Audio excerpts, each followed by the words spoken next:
if you just look at the kind of slice of the nationalist period history that has to do with music, let's say. I mean, one can look at all the arts and there's a lot of scholarship on this. But if we think about the role of music and poetry, and with a figure like Tagore playing such an important part in this period, and he's so closely in conversation with Gandhi that you have to consider that what work is poetry doing in politics, and how do we end up with a national anthem by a figure like Tagore? And there is a whole other repertoire of songs, especially in the Bengali context, like Vande Mataram and so on. And then these are then traveling to different parts of India, to Maharashtra, to Punjab, to wherever the nationalist movement is kind of strong.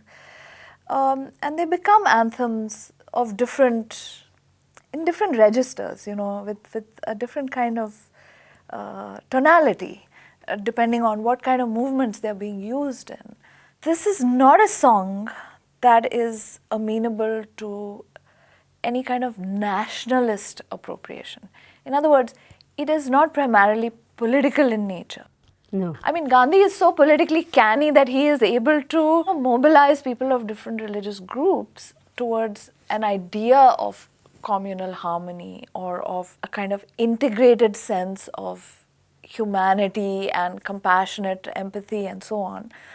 But it is not in itself about patriotic love or, any of those kinds of directly nationalistic themes. So this is an extremely interesting point you use. You raise, because I think you are absolutely on the point when you say that he picks up a song that does not have a tonality of any political message. Yes. And then makes it work. I mean, it's a straight up religious poem. Yeah, it is a bhakti poem. And yet, but it renders certain kind of discourses irrelevant. So I think that to take, sometimes I don't know, this is my own interpretation, and so I may be wrong, but I think that sometimes not making things irrelevant and completely diverting the discourse can also be a political statement. Yes. And that is something that I think he was able to do through this. And another, because you later see Dr. Martin Luther King Jr. using Christian hymns like Amazing Grace in the civil rights movement. And Amazing Grace is another, like an American beloved song. It's almost like an anthem, national anthem, where people across religious boundaries and racial boundaries sing it. And it is considered a song of renewal and hope. Right. So this song in particular has become this emblem of peace and being what it means to live a spiritually meaningful life. Yes, and earlier in our conversation, when we were talking a couple of days ago, I think you used the expression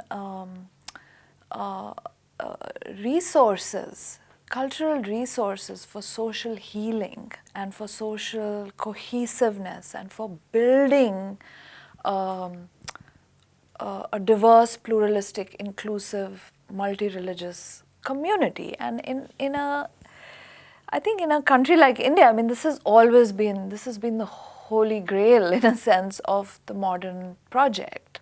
Starting before independence with figures like Gandhi and Nehru and Tagore and coming into certainly the post-colonial period, but really today in our present time, I mean, how to find those resources in our culture, which are not state-imposed, categories that people cannot relate to, cannot understand. I mean, there's a kind of rejection of any kind of forced integration, right? So, but there are still, and scholars like Ashish Nandi have long talked about this, that there are organic ways in which we learn to live with difference, we learn to embrace and integrate with others. This is a part of living in the subcontinent. It has been like that for centuries. It has preceded the nation, and it will continue into the post-colonial period and in our own time. How do we draw on this kind of a resource? This kind, for just as an example, this one song, right? How does it become a resource that can be productive of a discourse of social cohesion? So I think that there are two things.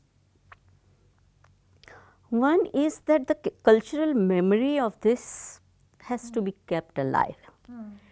And oftentimes, like a ceremonial way, there are events where things happen. Right. And there is a tribute paid to, but what does it mean to refer to or perform this in public sources when they do not filter into everyday life of people?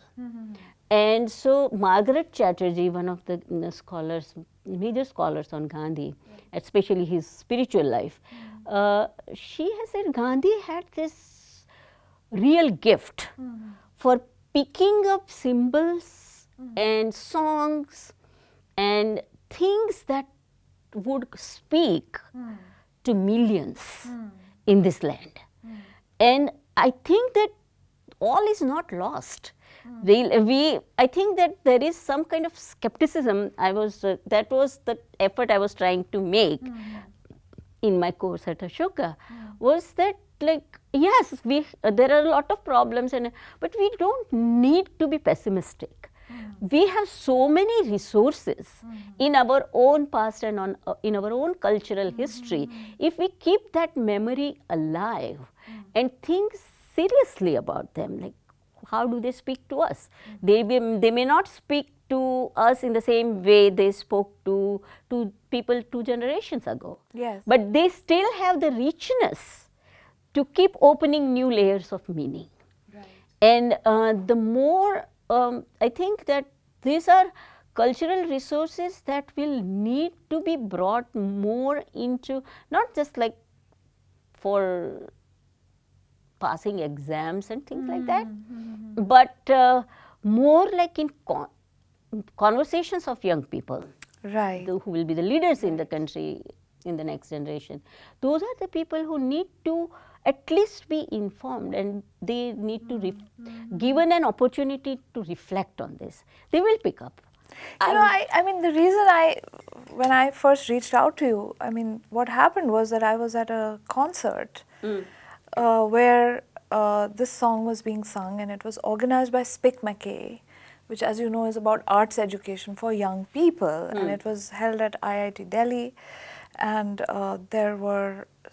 the hall was basically essentially full of students, undergraduates or high school students, that age group of people, and then there was a few invited guests who were, grown-ups like myself, or teachers or professors or whatever. And there was a vice chancellor of a major university who was the chief guest and so on. And when, this song came on in an unexpected way, actually, as the sort of finale of the concert, then it struck me, that even people of my generation could sing along with it. Because we had just grown up learning the song in school, and as you're saying, being asked to sing it on all kinds of ceremonial occasions, and you just learned all these songs in various Indian languages, actually, because this was very much part of the kind of official discourse of national integration, of communal harmony, and of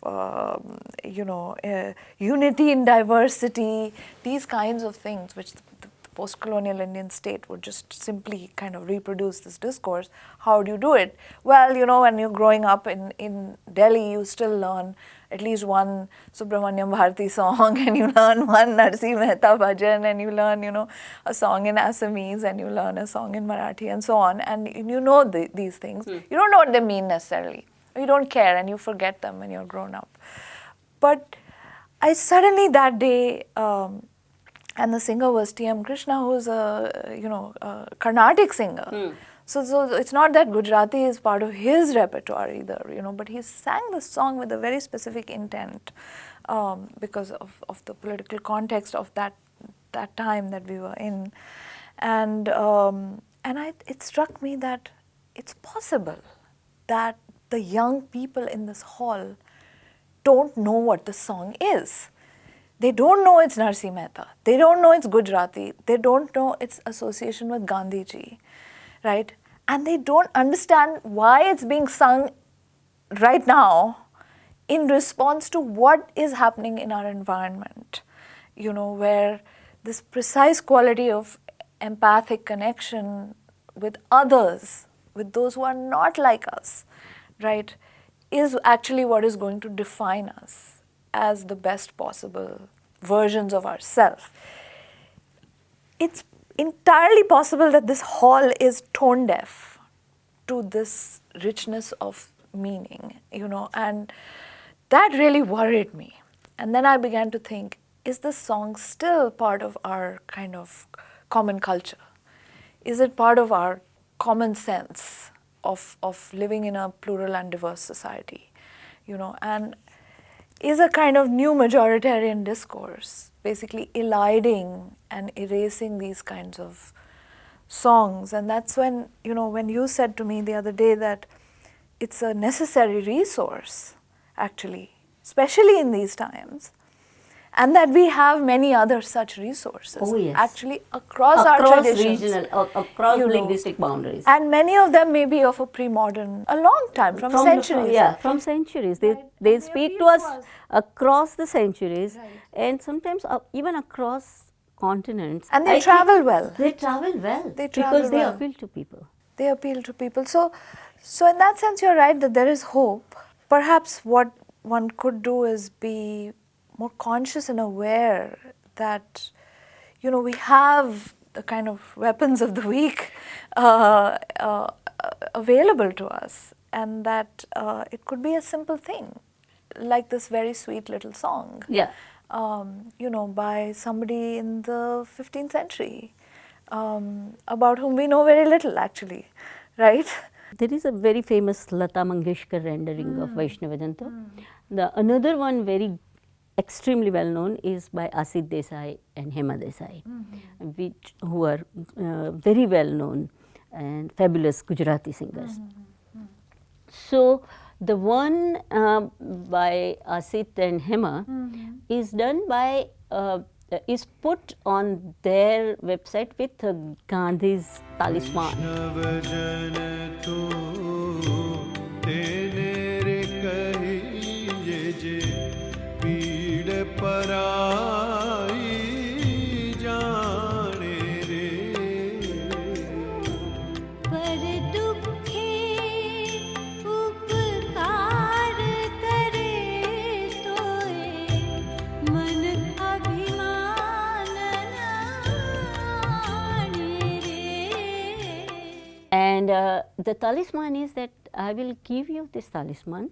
He says, when you are in doubt, think of whether you should perform an action or not. Think of the most helpless person you have encountered in your life, and think whether the action you are thinking about will, in the slightest possible way, help that person. And then the song plays with Gandhi's image, and it's the organization is called Songs on Canvas. So I wrote to them, and they say to me in an email that they were trying to do a campaign for some humanitarian project, and it came to, because most of their songs are in the Bengali language, but this is one song that they thought of as using in a humanitarian cause. But the other one, Lata Mangeshkar's version, so I am very interested in how people respond. on the internet, because we know how much people, there are so many acrimonious conversations going on the internet on all sorts of things. Right. And then comes this Vaishnava Jan To. Yeah. And there are people, so there is one person, I think he says he's from Pakistan. He says like, I don't know the meaning of this song. Can you please, this is such a soothing song. Can you please put the meaning of this on the channel. So there is this Gujarati person who translates it and puts it there. And then the response of this Pakistani person, it's like, anyone who reads it, like it can, I read that in my class, it can bring tears to your eyes. You know, I think I read it myself actually Yeah, when I was so doing it is like, yeah. so many thanks to you, my brother. You introduced me, Vaishnava Jan To. He says that you introduced me to my own prophet. And peace be upon, we really need songs like this in this world. And there is this interfaith connection happening on the YouTube comments section. No, And it is so hard. Those are the kind of things that give you hope. That people are eager to relate to things like this. And we have such a rich treasure of these kind of messages. Only if we tap into them. I mean, I think people are tapping into them. And therefore, I just feel that I feel very hopeful. And also what you said about the Sermon on the Mount being a favorite of Gandhiji, and this idea that the meek, who are the meek, or the most helpless person, as he says in your talisman example, can you do something for, I think he used the expression Daridra Narayan, right? That was Swami Vivekananda, Daridra Narayan. Okay, but Gandhiji also picked it up. He adopted it. That the the most wretched, the wretched of the earth, right? Yeah. The wretched of the earth are a form of God. God, yes. Right? Yes. Because you have to serve them with the kind of devotion that you would God Himself. And I think somewhere in our society,